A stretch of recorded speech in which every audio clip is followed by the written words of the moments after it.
Halo teman-teman, selamat pagi semuanya. Saya akan menjelaskan bagaimana cara merakit PC atau personal komputer. Nah, terlebih dahulu saya akan memperkenalkan nama saya Rika Dali Marulina Brusmiring, kelas 10 TJKT 1, guru bidang studi Pak Parman Situmorang, Eskom. Teknik Jaringan Komputer dan Telekomunikasi, Sekolah Menengah Kejuruan Negeri 1 Minas, Dinas Pendidikan Provinsi Riau.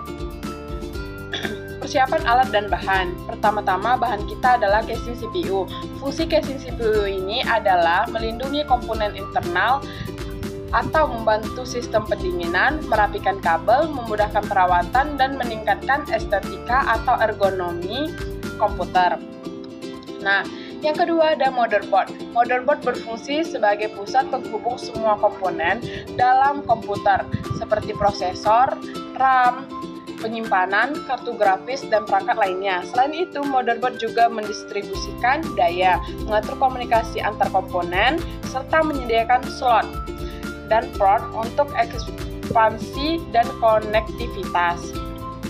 Nah, ada yang ketiga, yaitu adalah prosesor. Prosesor atau CPU berfungsi sebagai otak komputer yang menjalankan perintah, memproses data, dan mengontrol semua komponen agar berjalan dengan baik. Yang keempat, itu adalah heatsink. Fungsi heatsink ini atau kipas prosesor adalah mendinginkan prosesor dengan membuang panas yang dihasilkan sehingga mencegah overheat dan menjaga kinerja tetap stabil. Yang kelima ada VGA card. VGA card atau kartu grafis GPU berfungsi untuk mengolah dan menampilkan gambar, video, serta animasi ke layar dengan lebih cepat dan halus.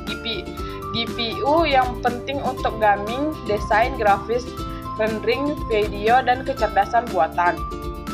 Yang keenam adalah kartu jaringan atau NIC.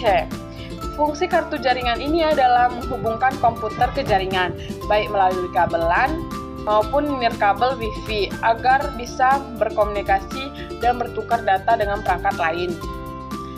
Yang ketujuh adalah hard disk. Hard disk ini atau HDD berfungsi sebagai media penyimpanan data permanen pada komputer. HDD penyimpanan sistem operasi, program, dan file penggunaan serta memungkinkan akses dan mengambil data kapan saja.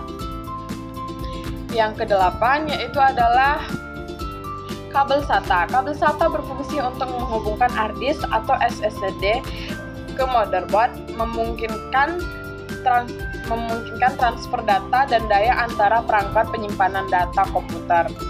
Yang kesembilan adalah power supply. Yang terakhir, power supply berfungsi untuk mengubah dan menyalurkan arus listrik sesuai kebutuhan perangkat elektronik dalam komputer. Power supply mengonversi listrik AC, arus bolak-balik, dan sumber daya menjadi DC, arus searah, dengan tegangan yang sesuai untuk komponen seperti motherboard, prosesor, dan hard drive. Nah, alat kita adalah test pen. Test pen berfungsi untuk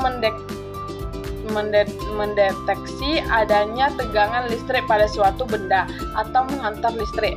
Alat ini biasanya digunakan untuk memastikan apakah suatu kabel atau stop kontak bertegangan sebelum melakukan perbaikan listrik, dan juga bisa kita gunakan untuk membuka baut pada casing atau motherboard.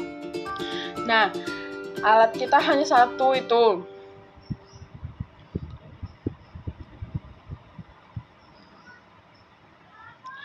Langkah-langkah merakit yaitu adalah pertama, pasang prosesor pada soket. Soket ini buka dulu pertama.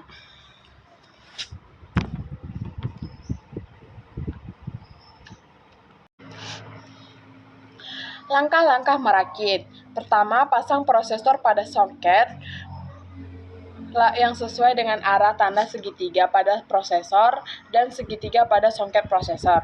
Setelah terpasang dengan baik, lalu kunci soket prosesor. Yang kedua, memasang heatsink ke motherboard. Letakkan heatsink di atas prosesor sesuai lubang pemasangan.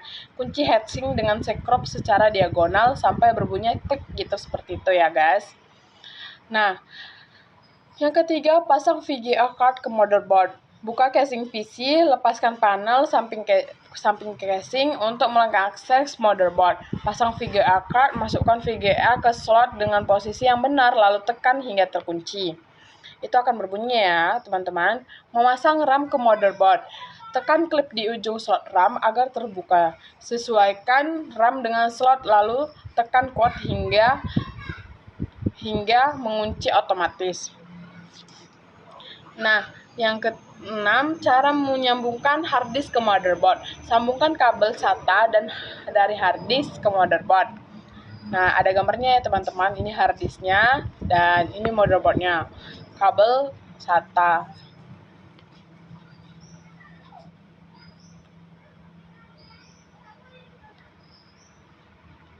Yang ketujuh, sambungkan kabel pin panel ke motherboard. Nanti ada yang berwarna-warna seperti ini ya teman-teman, kabel pin panelnya. Lihat kabel pin panel dari casing, lalu sambungkan ke motherboard yang berwarna ya. Lalu yang terakhir juga memasang power supply, lalu sambungkan juga kabel power supply ke motherboard seperti ini. Power supply-nya kita letakkan secara rapi ya teman-teman. Nah, kabelnya seperti ini biasanya yang berwarna ya guys.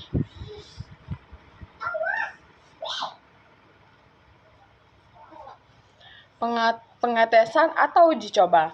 Sambungkan CPU ke monitor dengan menggunakan kabel VGA.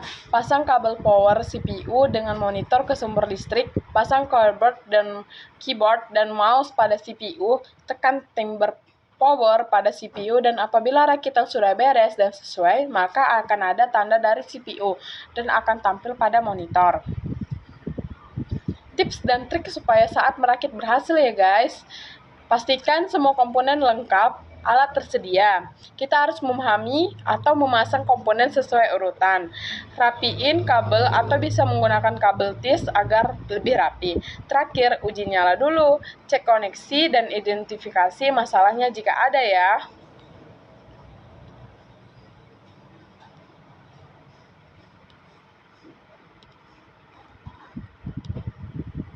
Sekian, terima kasih dari saya. Dadah.